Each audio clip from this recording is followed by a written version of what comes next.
Okay, we're going to go ahead and get started as people are filtering into the Zoom. Good afternoon, everyone. My name is Alexis Fox. I'm a programming manager for Startup FIU Local, and I want to be the first to welcome you to the second part of our LinkedIn Optimization for Business series. And today we'll be going over some topics as it pertains to optimizing LinkedIn for you as CEOs or C-level leaders in your businesses. And so I don't want to take up too much time because we have a really great presentation for you. I do want to let you all know that you will be able to interact with us via chat and as well as using the raise hand function to ask questions throughout this presentation. We do ask that you remain on mute unless you have a question, in which case you can unmute to talk or you can write your question in the chat and we will make sure that we get to it. And so with that being said, I am going to turn it over to your instructor for today, Mr. Scott Singer. Hello, hello. It's a pleasure to see everyone here today. And Alexis, thank you so much. So I'd like to welcome everybody to LinkedIn Optimization for C-level leaders. Let me just kind of lay a little bit of groundwork here in terms of the run of show here. It's going to be pretty straightforward. I have my presentation. I certainly would like to keep this as interactive as we can. For the sake of moving the presentation along, I'm not going to stop and necessarily ask people to chime in during the presentation, but leave your questions in the chat if you do have any as we go along. Happy to answer those. We are going to leave some time towards the end to make sure that we can answer individuals' questions, at which point I'm going to try to make sure that we get through everybody to the best of our ability. So let's rock and roll. All right, so a little bit about myself. I am the president of Insider Career Strategies, which is a fancy way of saying that I am a consultant who provides resume writing, career coaching, career advice, and outplacement services. So basically, what I do is I work with individual and corporate clients to help them for their staff, for their leaders, for their even at a company level sometimes in terms of helping them with presenting themselves in a professional manner. In terms of my education, my background is I have a bachelor's degree from Boston University and an MBA from University of Michigan in Dearborn.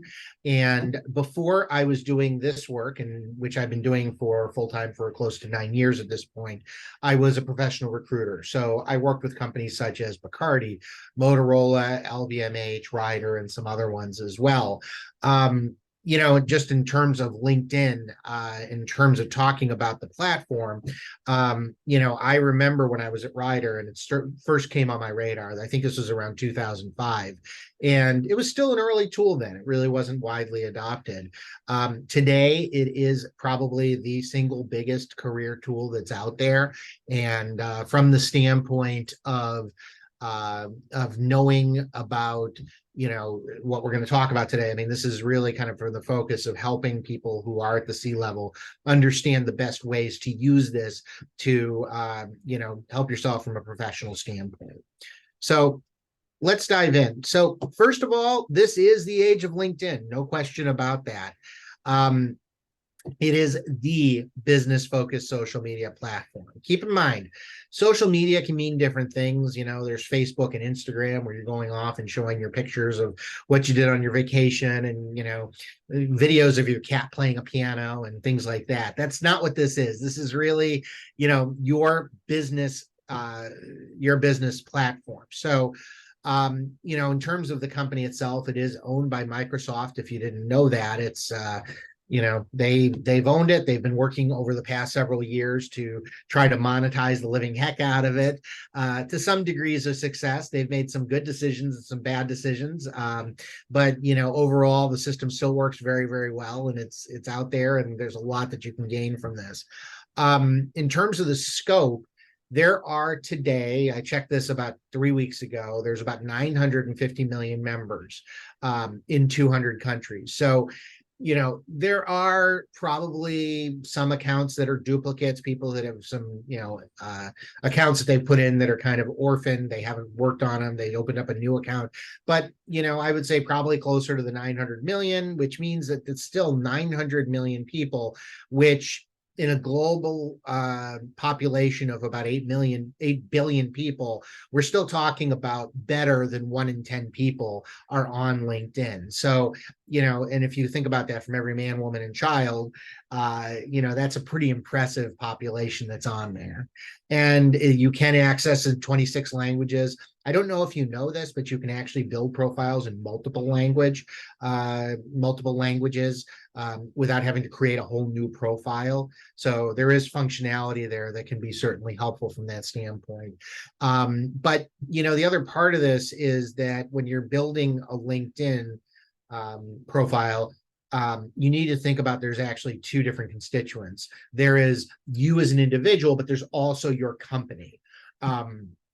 There are corporate pages. We actually a few weeks ago did a workshop here through Startup FIU on building this for business. We're not going to get into too much depth about that, but it is important to know that you do want to spend a little bit of time tending to your corporate presence as well. Okay, so do I need a paid LinkedIn subscription? This is probably the #1 question that I get from everybody about LinkedIn. You're seeing that LinkedIn's trying to constantly sell you a subscription. And this gold badge that you see here on the right, that is the logo that you will see on a paid subscription, somebody that has one. The answer is complicated, but not as complicated as you think. I am actually a huge fan of LinkedIn as a system, as a platform, as a business tool. And if you do get a paid LinkedIn account and you use it correctly for your purposes, it can absolutely pay dividends to you. So let's get into some of the use cases here. I mean, I think first of all, just from the, the highest level, there are multiple tiers. And, the LinkedIn does offer, subscriptions that are at the highest level. And I mean, you've got at the highest level, like, that's the Sales Navigator or Recruiter, where companies will use it basically as a substitute for a CRM software, or they'll use it for, basically for recruiting talent, going in there and using it as basically a map of everybody who's out there. When it comes to that, I mean, they're paying over $10,000-$15,000 a year to be able to, per seat, to be able to see everybody in there. If you are looking to use this for recruitment, if you're looking to use this as your primary, selling mining tool, yeah, you probably want to think about that. But from an individual standpoint, if we're talking about you as a professional, do you want a paid subscription to be able to manage your career? There are multiple tiers, and something in the area of, the $50, $60, $100 a month plan is going to more than meet your goals in terms of what you're looking for. Now, let's talk about what some of the things you get for this. First of all, the primary power of LinkedIn, it really does lie in the 2-way communication, right? Your ability to find and to see other people. There is something called an InMail when you do have a premium subscription. That's basically where they give you a mechanism where you're able to connect to and send notes to folks that you're not directly a connection to. So to spell this out, there's different levels of connections. There's first level connection, which means you and I are directly connected. Then there's second level, which means that maybe there's somebody in between us, that we have a common friend or acquaintance. So the 2-way, there's third level and so forth. And having InMails as part of your premium subscription can help you in terms of reaching out to some of these folks that you're not directly connected to. Also, it does give you expansive search capabilities. Now you're thinking, okay, well, so what? Why do I care? Well, if you're looking to find the right person in the right job at the right company to reach out to, maybe to sell yourself as a C-level candidate, maybe it's to, try to identify somebody who might be in the market for your products and services. Maybe you're just trying to build a professional connection with alumni at other schools, at other employers. The search capabilities are going to enable you to do that. Also, there is a pretty substantial capability here for lead organization and management. So again, if you're doing campaigns for selling, if you're doing it for recruitment, there is a component of this within the paid subscription that's going to pay dividends. Also, there's analytics.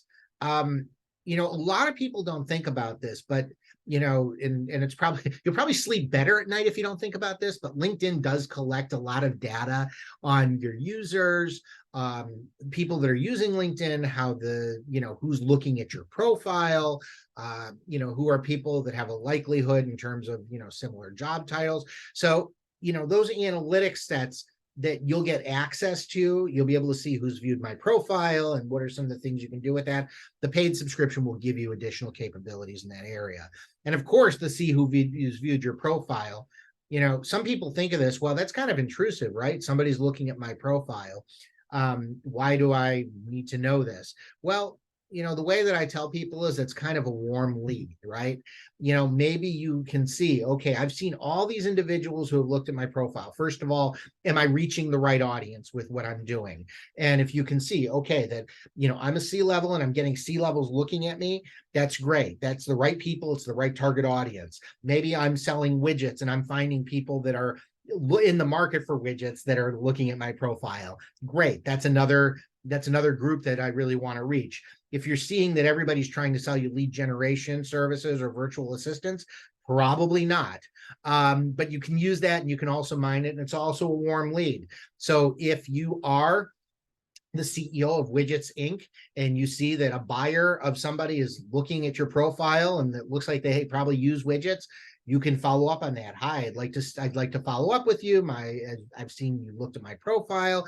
Is there anything I can help you with? Anything I can answer for you? So it's one of those things that can definitely be a value add. So you as an individual have a brand. Everybody as an individual has a brand. As much as a company has a brand, McDonald's, General Motors, IBM, these companies have brands and they spend a lot of time and energy and money building those brands and building the brand equity. You as a professional also have a brand, and it's important for you to build that equity. And LinkedIn is one of the most effective tools in terms of this. I think it's pretty safe to say that your reputation is your most valuable commodity. And typically, the C-level executives tend to get paid the most. They tend to get the highest rewards within a company. So, that's part of it. There's there from the compensation standpoint, but also you are, to a degree that you are public facing, you are the public trust. You are building the public trust for your organization. You are associated with that company, and how well you reflect on that will augment the brand of the company, and vice versa. If you are a C-level executive at a large organization, a brand that everybody recognizes, then that's going to help you from a career standpoint as well. There is a study that says basically 44% of a company's market value is attributable to the reputation of its CEO. And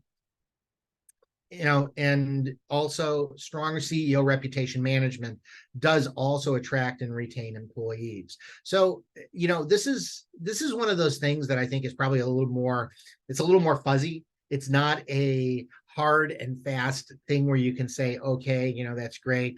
I am at a company and, the company's worth 10 billion and therefore I'm worth 4.4 billion of that. It's a little more complicated than that. I mean, but the thing is to think about, right? We've all seen news stories about a CEO behaving well or a CEO behaving badly. When you see a CEO that gets in the news for all the wrong reasons, the stock is going to take a hit. So it's there. I mean, there's definitely an impact on that. And also, if it's it's going to affect the public trust and who's, it's going to reflect if the company CEO is reflecting well out there, it's going to be a reflection on the on the board of directors and their judgment and their governance. We have a comment here from a Felton Brown, and just witnessed this with OpenAI. Absolutely correct. There was an open revolt there when they tried to fire their CEO, and then the employees had a revolt. They were behind the CEO's vision. So yeah, there's definitely a correlation there. And then CEO reputation management does attract and retain employees. People want to follow success. They want to follow people that are aligned with their vision. And the more that you can do that, the more that you can find and retain the right talent. And you also have to keep in mind that how people perceive you is dynamic. It's not the same from day to day. We don't sit still. We as human beings, we're constantly changing. We're dealing with a different economic and business and personal environment. So the perceptions can change. If you're looking at, one day, it may be very okay for a company to just deal with profits at any cost. Another day, it may be more important for the company, based on the changing social environment, to focus on things like ESG, environmental, social, and governance. And you can leverage these and your voice. And I'm going to show some examples of how to do that. Leverage your voice and your reputation to shift how people perceive you. So there's one of the things that I tell people is, when you're dealing with managing your reputation in your career, you need to take something of a public relations approach. And for those of you who aren't familiar, and I'm sure everybody on this call is, public relations is all about managing public brand image, right? It's people that they set the dialogue, they put out messaging, they try to reach their core constituents, try to find people who are receptive to the message in the media and through the media. And it's pretty important to think about it this way from a career reputation standpoint too. It's good to be at the front of the dialogue if there are social issues that you think are important, if there's business issues that you think are important. It's good for you to stand out there at the top of the mountain and to talk about these and to set the dialogue. The more that you can be in front of this, the more it's going to help your company and your personal rep. So you need to know who your audience is. It's not really something, you're never going to please everybody and you're never going to reach everybody. So don't try to understand who your audience is and what they want to hear. Also, leverage digital platforms. And that means not just LinkedIn, but all the different ecosystems that are out there that work with LinkedIn. There's also your SEO, your SEM, your news media. All these different tools are very important, but LinkedIn is one.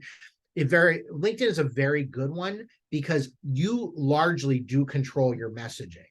So you can absolutely use these to your advantage.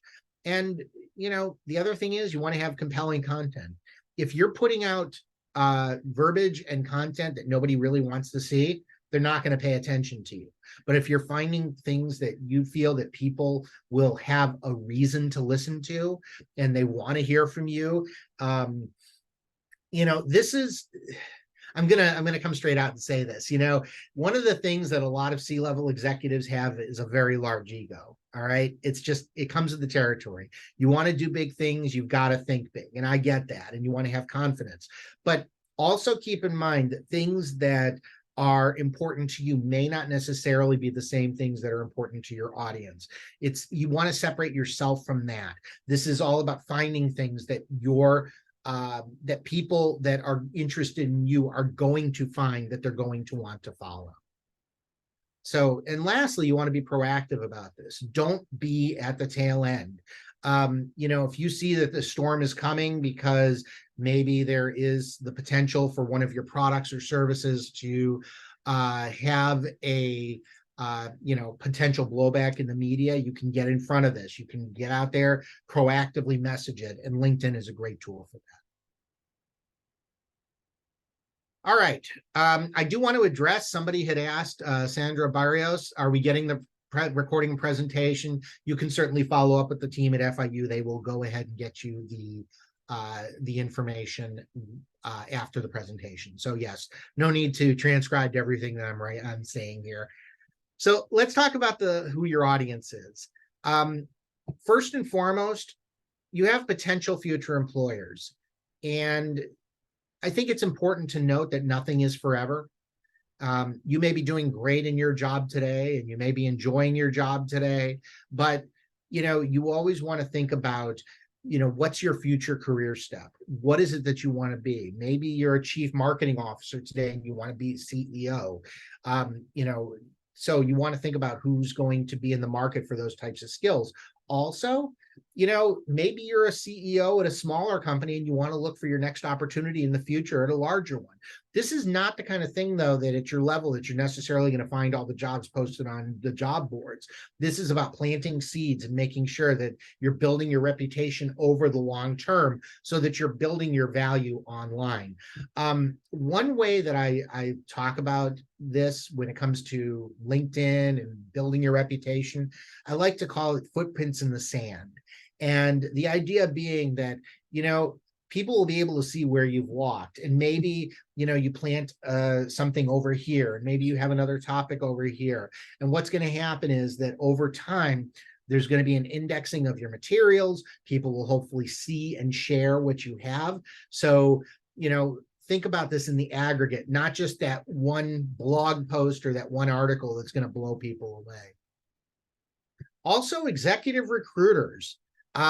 If you are serious about your career and you are trying to position yourself in the long term, positioning yourself as somebody that an executive recruiter would want to market, that would find you as a viable or interesting candidate, or vice versa. They might see what you have. Maybe you post something that's a really innovative article about use of mobile phones in today's workplace.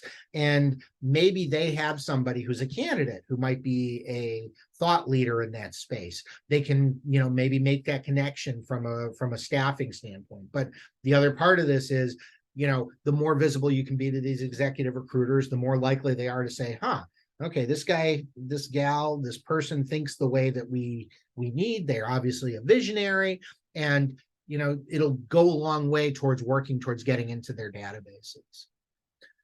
You have your peer set. Nobody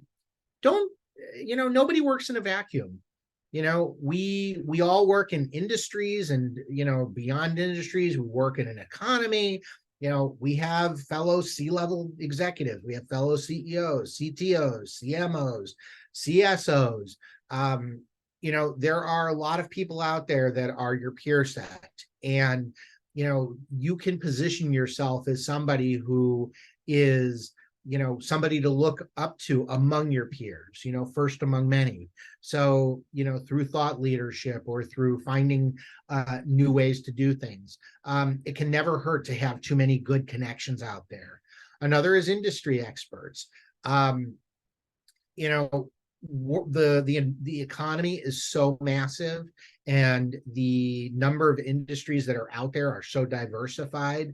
Having material out there that might reach some of these folks could potentially get you in the right direction in terms of helping to build those relationships and to maybe increase some of your visibility. There's also analysts. If you have a company and your company is publicly traded, there's probably somebody assigned to a desk at a financial house who's watching your organization. They're going to watch very closely what you say on your social media. If they see things that are indications that your company's moving in the right direction, they're probably going to increase their commentary on your buy and hold. If they're going to see things that are going to detract from that, there's possibility that it could translate to a sell order on an analyst report. And keep in mind too that things happen much, much faster. The cycle used to be that you could control the news. It could take a couple days. Now it's instantaneous. You say the right thing, it can help you immediately. You say the wrong thing, it can certainly hurt you immediately. But there's also an extension of this, which is the media too. There's a lot of media outlets. Maybe somebody's working on an article about, the new ways of working, the split virtual in-person work environment. So, the types of articles that you put on there can get a lot of attention. And then let's not forget about where you are today, right? You have your current company, you have your employees. As a C-level executive, as a senior executive, or as a rising senior executive, people look at you to build the vision and to set the direction of the ship. And what you're posting on these social media boards are going to be, especially LinkedIn, are going to be very influential in helping to shape that. They're going to be looking at, is what you're saying online consistent with what you're saying internal to the company? Also, are there things that maybe your employees feel like they've gotten a sneak preview of something and then you're putting it live and you're promoting it? Maybe one of your groups has come out with an amazing product or service, and you are going on LinkedIn to tell the world about what your employees have done. That gives an opportunity for them to be highlighted and to share the visibility. Alternatively, it's not unusual for employees to share content that their C-level leaders post on LinkedIn. So if they see that there's something that's really cool that's happening in the organization, maybe you've built some new capabilities in your company, maybe your sales organization or your marketing organization is going to want to share that on their LinkedIn. So it is a full ecosystem, and there's a lot of interaction with that. And then, of course, there's the employees you just haven't met yet, people that may want to join your organization in the future, or maybe they don't know yet that they want to join your organization. LinkedIn's an amazing way to do this. I've had clients who are for example, very socially minded. They want to get involved in something that's social enterprise, which the concept is maybe it's a nonprofit or a for-profit, but it's really focused on improving the community as a whole. And they've come to me and they've said, hey, I saw that the CEO of this nonprofit or this social enterprise posted about a new initiative, and I think I could really be a huge fit to that. I like what they're talking about. So helping with some of those connections. And you know what? You never know if you're going to get a note from somebody who could be the right fit for a job you haven't even thought of yet. Or maybe you do have a job that's out there and they reach out to you and they could be the right candidate to fill that job. But one thing you need to think about is you really need to integrate into your company's brand. And when I say you can't afford to be ambiguous, what I mean is this, all right? Maybe you're happy in your company, maybe you're not. But this is not the time for you as a CEO or a CFO or a C-level leader to be just ignoring what's going on with what your company does and what they message and how they say things. People are looking to you to be that standard bearer for the organization. So what you're talking about on LinkedIn, if you're currently employed and you're working with your organization, it's important to really integrate the company's brand. Highlight what your company is doing. What are you doing together with your company to change and transform? If you're using it as a very simple job hunting tool, and you're still within your job and people see that, it's going to raise a lot of questions that may not be welcome to either you or to the company. All right, so let's talk about your profile. This isn't meant to be an in-depth tutorial on how to build a profile. But let's talk a little bit about what you need to have a strong profile. How do you present yourself well? First and foremost, LinkedIn really likes completeness for your search and credibility, meaning there are a lot of fields. If you've ever built a LinkedIn profile in depth, you're going to notice there are so many different categories. And we're going to get into some of this. There's your headline, there's your summary, there's your job description, there's nonprofit work, there's certifications, there's education, all of these different pieces and then some. These are different fields. The more detail that you have in your profile, the more it's possible it is for somebody to find you. People are going to use LinkedIn with Boolean searches. For those of you who aren't familiar with that terminology, Boolean means they're going to put in search words, search, computer science and advanced technology and C-level executive. Okay, if you've got that terminology in your profile, it's going to come up in people's searches. So the more you have in there, the more it's possible that you're going to be found by someone who's actively searching, but also the algorithms that they use to promote content might promote you a little bit more as well. So first and foremost, you need a professional photo. This is not the time for you to put that picture of you in a bathing suit on the beach with a beer in your hand. This isn't it. This is the time when you need to have a professional headshot. And that's like the one that I had in my second slide. Basically, it's, up from your shoulders upward. You want to be wearing a professional attire. You're going to want to make sure you have your hair look good, make sure that you're smiling, or at least have a professional demeanor. You're looking at the camera. That professional photo is going to do a lot of good for many reasons.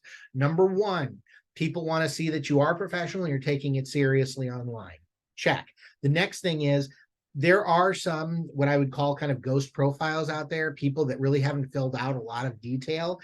And, if it's an incomplete profile and it doesn't have a picture, people are going to wonder, number one, is this person real? And number two, do they want to really use LinkedIn as a tool to find and to be found? So having that professional photo is very important.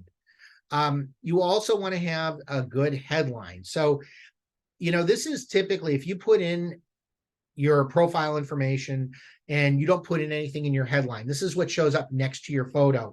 It's going to automatically just say what your current job title and company is. And you can do that.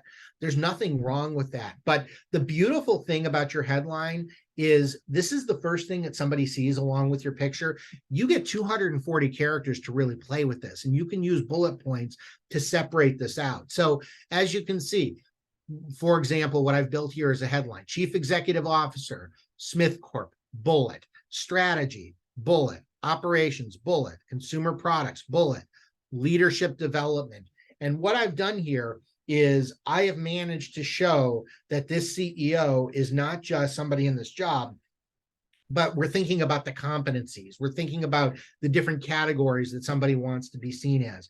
And if you're public facing and you want people to reach out to you, you can always put in your headline, contact us today. That's okay. You can do that. But keep in mind, if you put that on there, people will reach out to you. So you've got to keep in mind if that's going to be acceptable for you.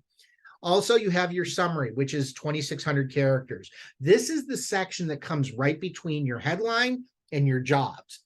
And this is probably one of the most important things that you can fill out. A lot of people don't bother to fill in their about. This is one of those sections where you really own the playing field. You can talk about what it is that you do. How do you want people to perceive you? It is, typical messaging might be, I serve as the CEO of Smith Corp. We are a leading manufacturer of widgets and gadgets. During my career here, I have been responsible for helping to transform the company into the Fortune 500 organization that it is today. Some of our new products that we're working on include, and you can list those, you can include my competencies, separate them with bullets, the different skills that you have, how to reach you. There is no limit with what you can do with this, but it's a great way for you to really give somebody something to read, have keywords that may come up in searches. And honestly, if people see a good summary, it's probably going to encourage them to go further into your profile. And then you have your jobs. This is important. You want to make sure that you're filling in what are your positions, your titles, your dates. If you have progression in your job, that's an amazing thing. Maybe, over the past 4 years, you've moved from VP to senior vice president to chief executive officer, showing that you've had that fast movement with the dates of your different jobs, in addition to the details of what you did and some of your achievements in those jobs. Will do a lot in terms of building perception. Employers and recruiters like people that move up in their career quickly. That may help you from that standpoint. Also, if you're looking to attract high caliber, high potential talent, people are attracted to people like themselves. If they see that you've done that, maybe then you can work on attracting some of those same individuals. But also, I think it shows a lot in terms of the company. If you show that you've held several different roles within the organization and you've moved up progressively, it demonstrates that the organization is focused on developing people from within. There's a lot of messaging that comes through on your profile, things that you intend, things that you don't. But really think about, what are the key competencies that you really want to show off about the company, but about yourself? And you want to weave that narrative into the different, the different fields. Now, one other thing people often say is, well, for my jobs, can I go ahead and just copy and paste what's on my resume? Technically, you can do that. I don't recommend it though.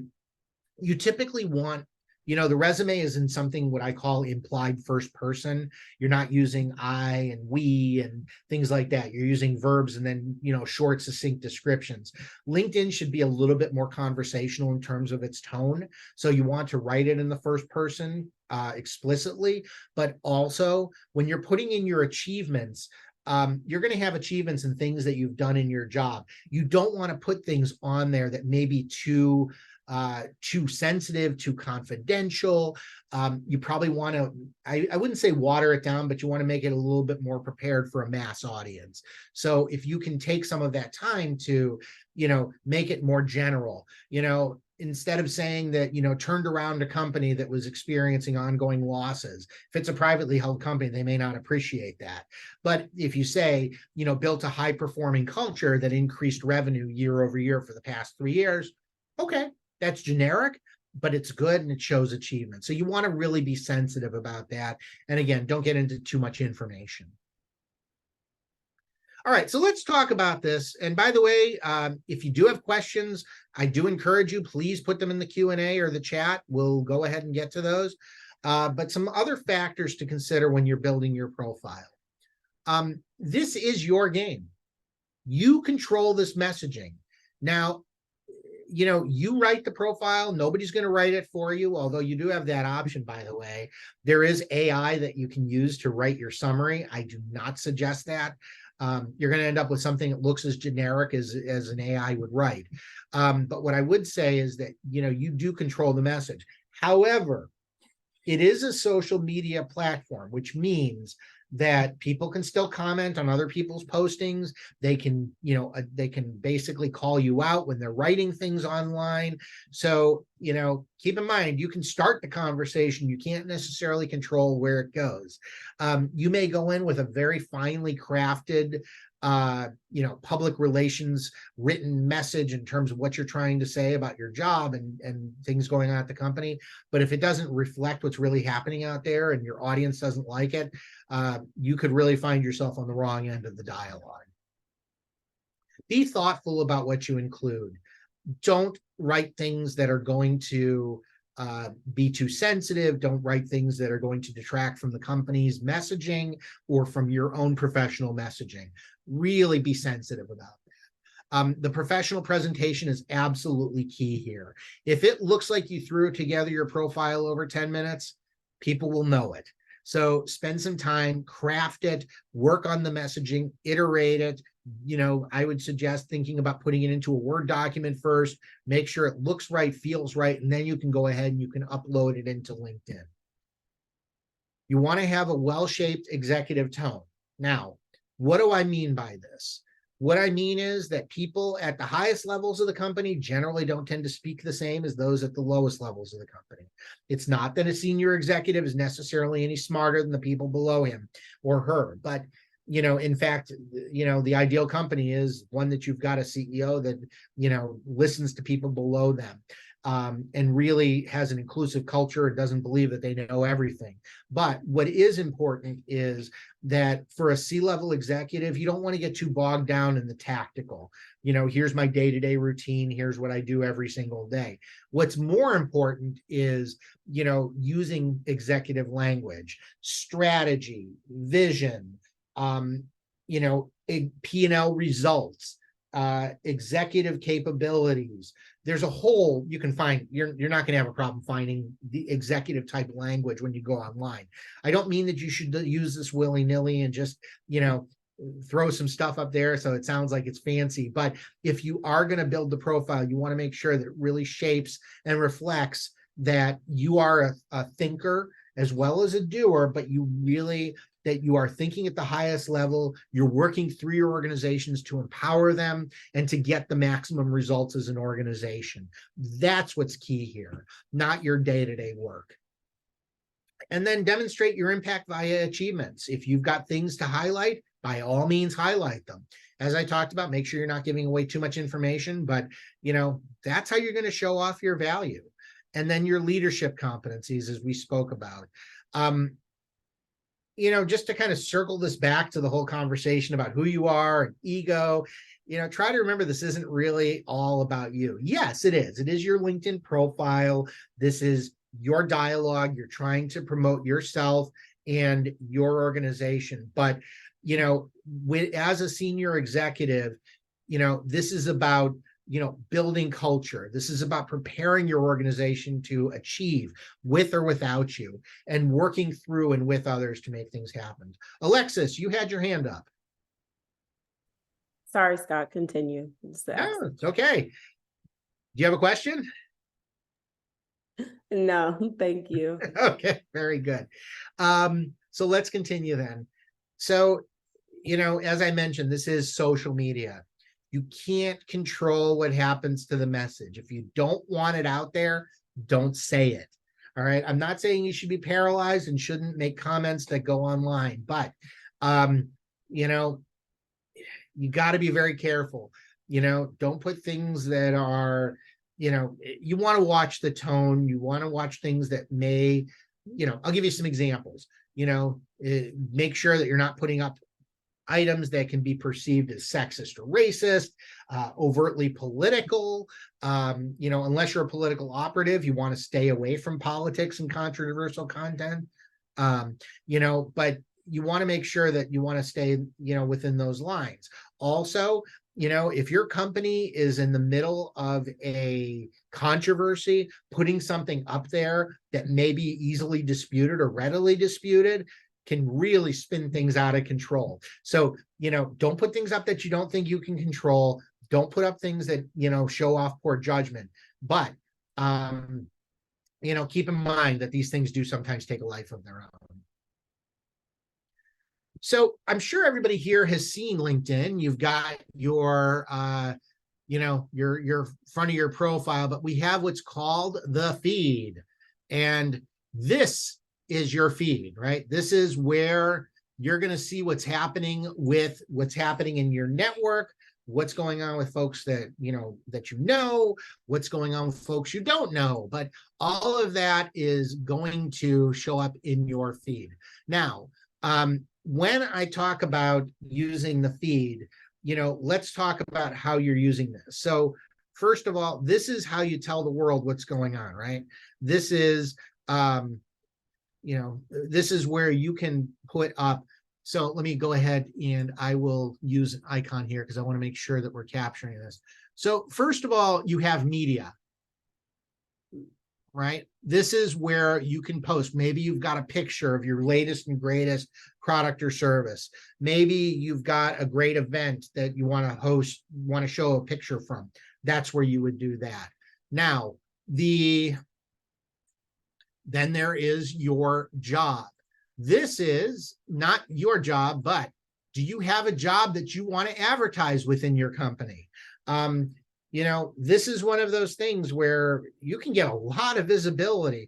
This isn't the same thing necessarily as going ahead and just posting a job within the job board. This is, promoting and showing, hey, we've got this amazing opportunity.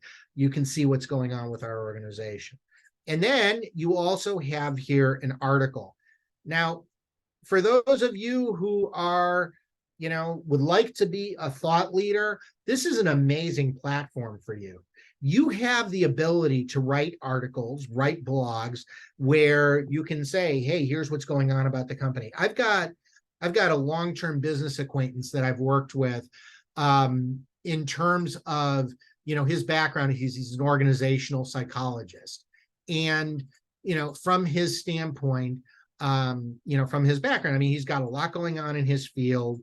There is, he's an expert, he's a recognized expert. So it's not unusual for him to write an article that talks about, here's the latest research that's been going on in the organizational psychology field. Hey, here's the latest trends that we're observing in the, return to work situation. So you can go ahead and you can write your your comments, and you can post those on and write articles. It's a great way to gain expertise. For my business, I tend to publish pretty frequently, and I put things that, are kind of news that you can use for people in their career, whether it comes to LinkedIn or job search. So it's one of those things that I think is great, and it extends your reach. Now, how can you extend your reach? You've got to think about, you've got your network, and you can connect directly to 30,000 people, but as we saw, there's over 900 million people. How do you reach those all? Well, you got to keep in mind, everybody has their own network. And if you are going to post content, try to think about it from the standpoint of a Venn diagram, right? Here is your network. And let's say here's a person you have reporting to you. Here's another person reporting to you. Another person you have reporting to you, and you go ahead and you fill, basically an article or a blog or something that you post.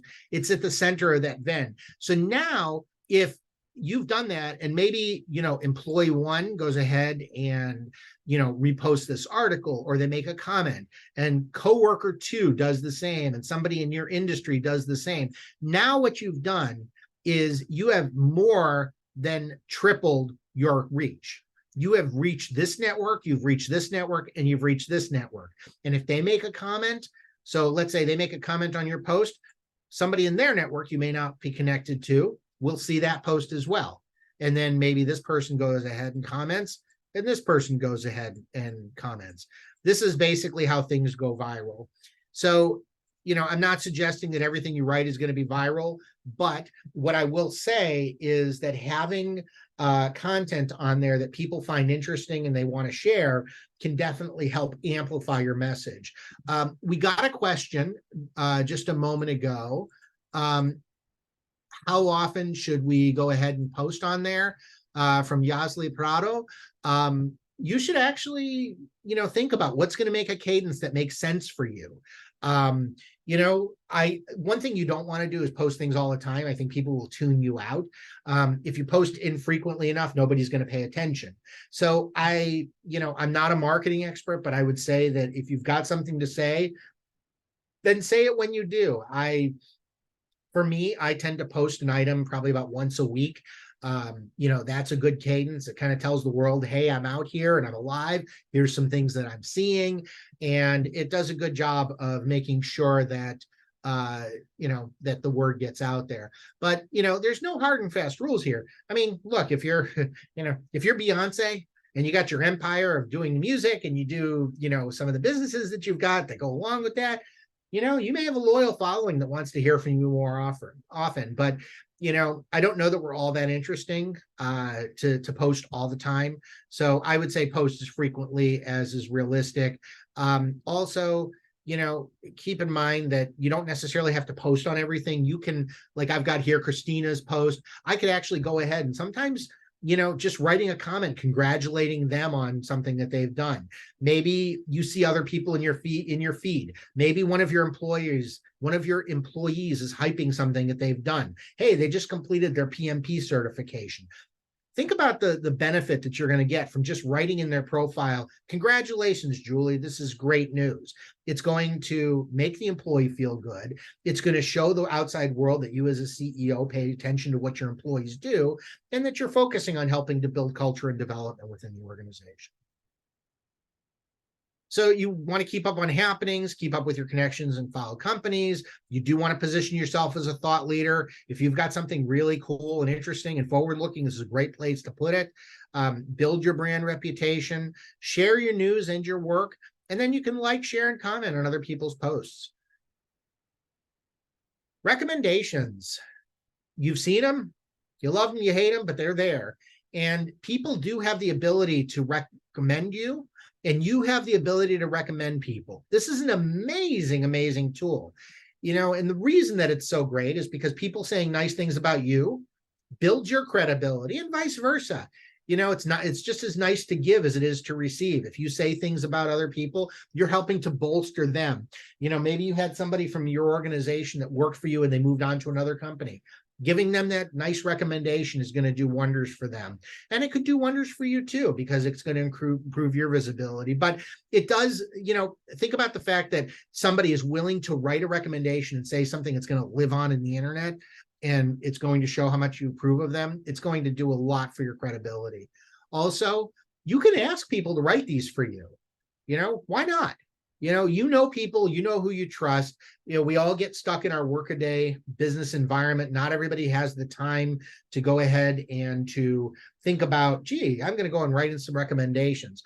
Often, people don't do it until they're asked, and that's okay. If you really have a positive relationship with somebody, ask them to write it for you with something really measurable and positive. Let's say they don't know what to say about you. You can actually help them.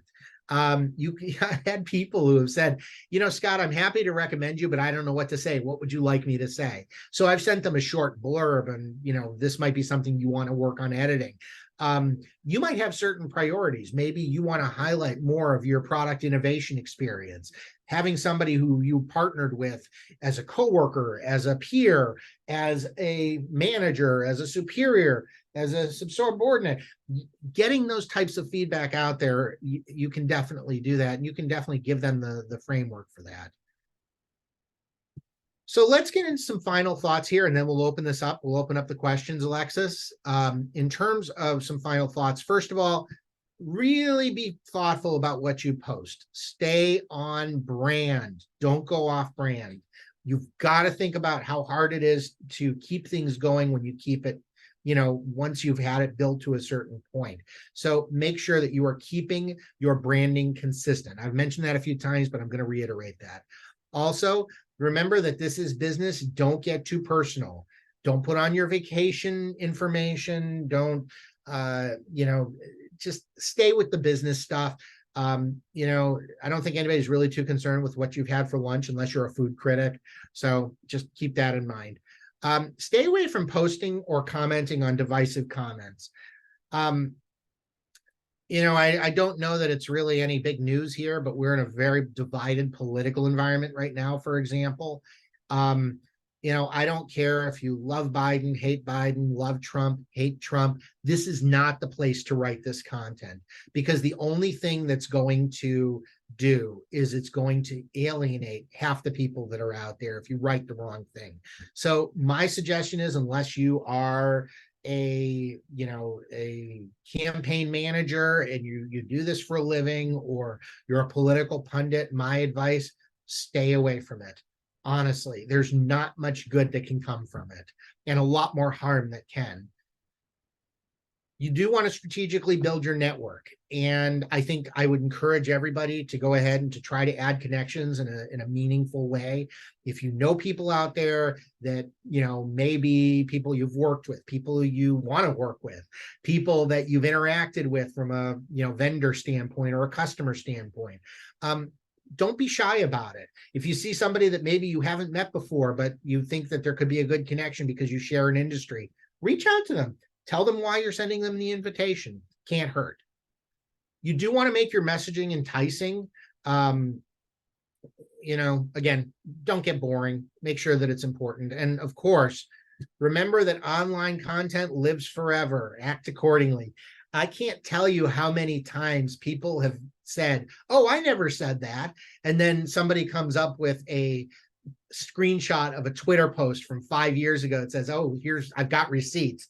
So, this stuff does live forever. If a conversation gets away from you, you're never going to be able to adjust it. So proceed accordingly. And then, of course, respond to messages.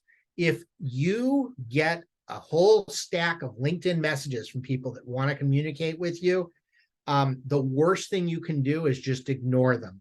I know you're busy. We're all busy, but unless it's clearly just a sales pitch, it's really definitely in your best interest to on a timely manner, check your LinkedIn messages, reach back to people, even if it's the brief message that says, "Thank you so much for reaching out. I appreciate it." If it's something you can delegate, then delegate it, but respond. It's the courteous and it's the right thing to do, and it will reflect upon you. And then last but not least, just remember, it is still social media. You don't fully control the playing field. LinkedIn and Microsoft can change your access at any time. They can take things away, they can add features, they can, manipulate how the algorithms on what your posts go up. So you've got to be flexible here and just try to remember you don't fully control the playing field. So don't put all your eggs in this one basket. If you're using this as your CRM system or your PR system, make sure you've got other things that you can rely on as well. Have your own systems, have your own backups, have your own ways of doing things, because in the end, the system could go down tomorrow and that would be the end of anything that you've got on there. All right, so I would at this point like to open this up to questions. I want to thank everybody for their time today. If you've got a chat question, let's go.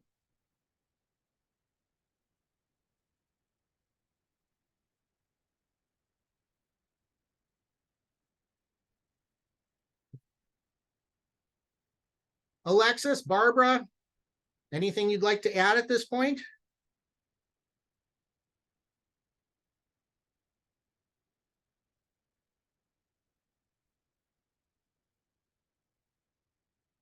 All right, so will the presentation be available after the session? Yes, you will get a link to the recording. As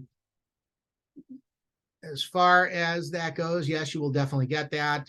We talked about the OpenAI issue. Does anybody else have any other questions? Scott, we do have a question in the chat from Francisco. Yes. Yeah. Would it be possible to get, okay. He was asking if it's possible to get the recording of the previous presentation. You do have access to this, I believe, Nakia? Yes, we do. Absolutely.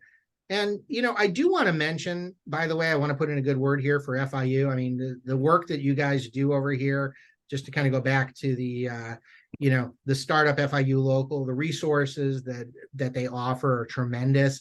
I want to thank them for doing this presentation today and offering this. But there are so many different services that Startup FIU Local offers in terms of helping businesses with entrepreneurship and building their business and consulting and providing them with capacity building. So, just want to make sure I get that shout out today. And I will go to the last slide, which also has my contact information.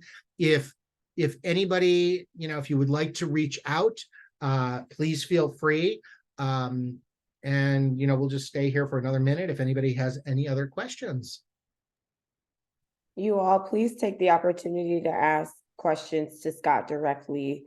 The time is valuable and we want to make sure that you're getting the most out of this opportunity. It looks like we have a question from Michelle. Scott, how do you recommend all the spam or sell messages we receive when we connect with some people? Should we ignore the spam messages? You mentioned the importance of responding. Yeah. And that's an interesting thing. So, I'm going to show everybody something. Let me go ahead and that's actually a damn good question. When it comes to LinkedIn, there's mail and then there's junk. Okay. I'm not going to lie. There's definitely both of those.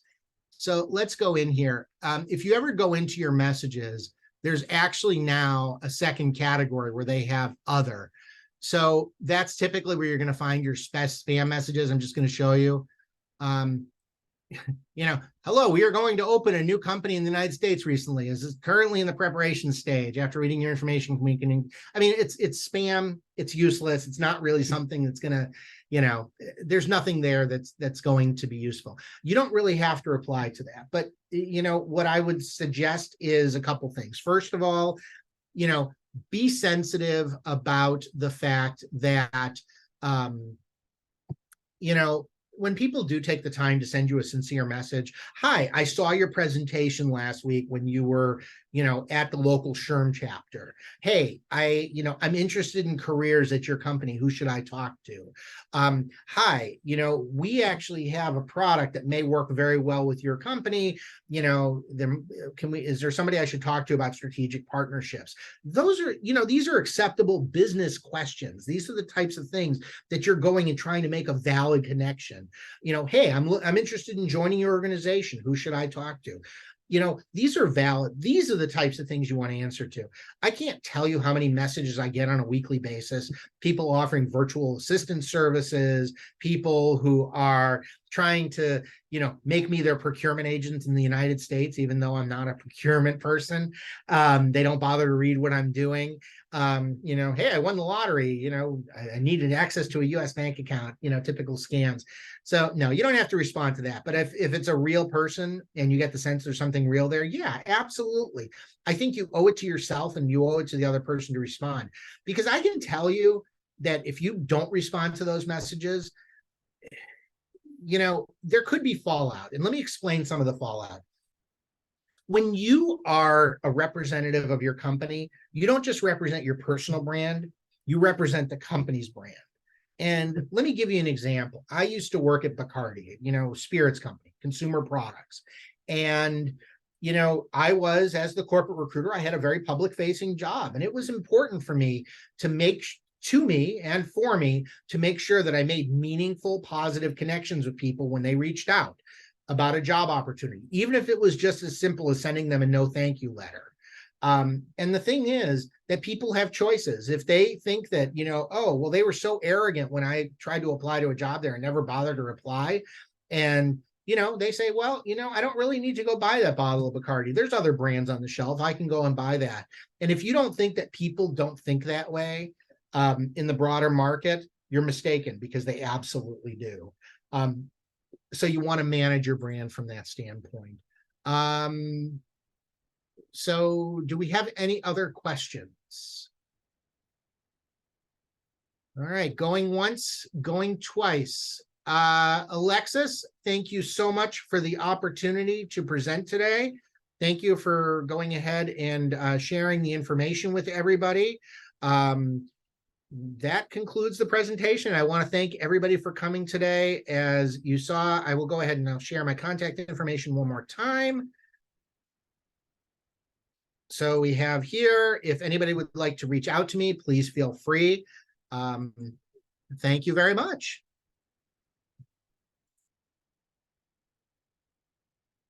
Have a great afternoon, everyone. Thank you again so much, Scott. We really appreciate you for this presentation and for taking the time to chat with us and go over all of that wonderful information for LinkedIn. We really do appreciate it. Again, you all, we will be sending out the recording of this as well as the presentation slide. So you'll have access to all of the information that was shared today, as well as Scott's information if you do want to connect with him for a one-on-one service as it pertains to LinkedIn or anything with furthering your online presence through the social media platform. I do want to take this time to thank our team here at Startup Local for all of the hard work that they do to put these things together. And the best way to ensure that you get access to these free resources like these workshops is to continue to engage with us. So we do ask that you follow us at Startup FIU Local on all social media platforms. We also have some upcoming workshops. We have an innovation workshop that'll be in person in December, and some amazing free workshops that will also be virtual coming up in 2024. So if you would like any information on that, I'm going to have Naquaya put in the chat our campsite link. It'll have all the links for all of the registration, as well as the contact information for the team. So without any more announcements, I do want to thank you all so much for your time today. Again, if you are interested in other resources connected to Scott or to Startup FIU Local, we'll be providing you with a link to connect to us. Thank you so much, and we really appreciate it, and we hope that you have an amazing day.